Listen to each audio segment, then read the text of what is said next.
Hello students, unique tutorial में आपका स्वागत है। इनकेस आप चैनल पे नए हैं तो चैनल को लाइक कीजिए और सब्सक्राइब कीजिए। मैंने प्रीवियस लेक्चर में प्रैक्टिस सेट नंबर 1.3 मैथ्स 1 का डिटरमिनेंट्स टॉपिक कवर किया था, जो बोर्ड एग्जाम में 2 मार्क्स के लिए पूछता है। आज मैं टॉपिक्स कवर करने वाला हूँ, उसका नाम है क्रैमर रूल। बोर्ड एग्जाम में कितने मार्क्स के लिए पूछता है? 3 मार्क्स के लिए। इट मीन्स 40 मार्क्स का पेपर है, 2 मार्क्स का डिटरमिनेंट्स कॉन्सेप्ट, 3 मार्क्स का आपका क्रैमर रूल्स। टोटल कितने मार्क्स हमने कवर कर लिए? 5 मार्क्स कवर कर लिए। अब इन केस आपको क्रैमर रूल सीखना है, क्रैमर रूल के सम सॉल्व करने हैं, तो आपको कितने स्टेप फॉलो करने हैं? टोटल 5 स्टेप फॉलो करने हैं। 5 स्टेप कौन से हैं? यहाँ पे देखते हैं। Step number 1। स्टेप नंबर 1 में write the given equation in the form of ax plus by is equal to c। इसका मतलब क्या होता है कि आपका जो इक्वेशन है वो कौन से फॉर्म में होना चाहिए?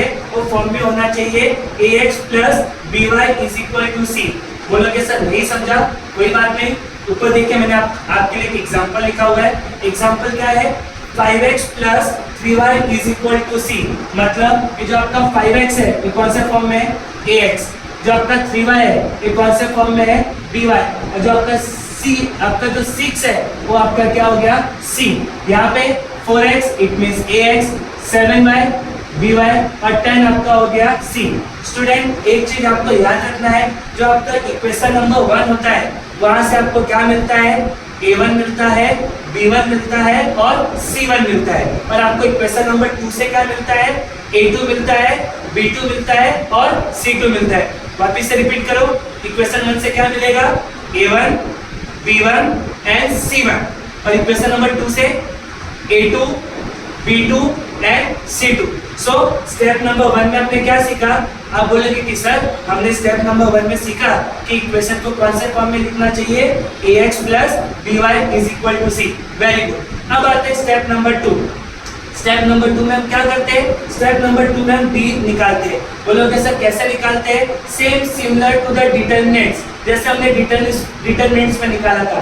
कैसे निकालते थे? क्रॉस मल्टीप्लाई करके। अब आपको d निकालना है तो सबसे पहले यहाँ पे क्या लिखना पड़ेगा? a1 के नीचे a2, उसके बाजू में b1 के नीचे b2, उसके बाद आपको क्या करना रहेगा? Cross multiply. अब बोलोगे सर क्रॉस मल्टीप्लाई कैसे? सिंपल है, चलो बताओ। a1 का किससे मल्टीप्लाई होगा? सर a1 का मल्टीप्लाई होगा b2 के साथ, बराबर। उसके बाद साइन क्या आएगी? माइनस। उसके बाद आप बोलोगे कि सर b1 का किससे मल्टीप्लाई होगा? a2 के साथ। Very good. So d find out करने के लिए आपको a1 a2 लिखना है, b1 b2 लिखना है और उसके बाद क्या कर देना है? Cross multiply. a1 का किससे मल्टीप्लाई होगा? b2 के साथ। उसके बाद साइन क्या आएगा? माइनस। उसके बाद b1 का किससे मल्टीप्लाई कर देंगे? a2 के साथ। Step number 1 cover, step number 2 cover. अब आते हैं स्टेप नंबर 3 में। अब बोलोगे सर स्टेप नंबर 3 में क्या निकालते हैं? तो स्टेप नंबर 3 में हम निकालते हैं dx। अब बोलोगे सर dx कैसे निकालते हैं? सो dx निकालने के लिए सबसे पहले आपको यहाँ पे क्या लिखना पड़ेगा? c1, उसके नीचे c2, उसके बाद b1, उसके बाद b2 और उसके बाद आपको क्या कर देना है? Cross multiply. अब बताओ फटाफट क्रॉस मल्टीप्लाई कैसे करोगे? बोलोगे सर बहुत ही सिंपल है। c1 का किससे मल्टीप्लाई कर दोगे? b2 के साथ। उसके बाद साइन कौन सी आएगी? माइनस की। उसके बाद बोलोगे सर सेकंड ब्रैकेट के अंदर हम b1 को c2 के साथ क्या कर देंगे? मल्टीप्लाई कर देंगे। Okay, so step 1 cover, step number 2 cover, step number 3 cover. Now come to the step number 4। अब स्टेप नंबर 4 में आपको स्टूडेंट क्या फाइंड आउट करना है? dy कैसे फाइंड आउट करते हैं? सबसे पहले हम क्या लिखते हैं? a1, उसके नीचे लिखते हैं a2, उसके बाद हम लिखते हैं c1, उसके बाद लिखते हैं हम c2 और आगे हम क्या करते हैं? Cross multiply. कैसे क्रॉस मल्टीप्लाई करते हैं? बोलोगे सर बहुत ही सिंपल है। a1 का किससे मल्टीप्लाई कर दोगे? c2 के साथ। बाद में साइन क्या आएगा? माइनस। उसके बाद c1 का किससे मल्टीप्लाई कर दोगे? a2 के साथ। ओके, सो टोटल कितने स्टेप कंप्लीट कर दिया हमने? 4। Step number 1, step number 2, step number 3 and step number 4. Now come to the last step, it means the step number 5. अब step number 5 में क्या लिखा है? Find the values of x and y by the Cramer rule. अब x कैसे निकालते हैं? dx upon d and y कैसे निकालते हैं? dy upon d. So total कितने स्टेप आपने सीखे स्टूडेंट? टोटल आपने 5 स्टेप सीखे। अगेन हम क्विक रिवीजन कर लेते हैं। सबसे पहले स्टेप नंबर 1। तो स्टेप नंबर 1 में हमने सीखा कि हमारा इक्वेशन कौन से फॉर्म में होना चाहिए, ax plus by is equal to C. और स्टूडेंट याद रखिएगा, जब भी आपको क्रैमर रूल्स का सम आता है तो आपको क्वेश्चन में कितने इक्वेशन दिए रहते हैं, दो। कितने, दो। ऑलरेडी आपको मैंने बताया था, दो इक्वेशन दिया रहेगा। बोलोगे हाँ सर, पहले इक्वेशन से किसकी वैल्यू मिलेगी, तो आप बोलोगे कि सर a1 b1 और c1। Very good. अब इक्वेशन नंबर 2 से किसकी वैल्यू मिलेगी, तो आप बोलोगे कि sir a2 b2 and c2। So step number 1 done हो गया, स्टेप नंबर 2 पे आ गए।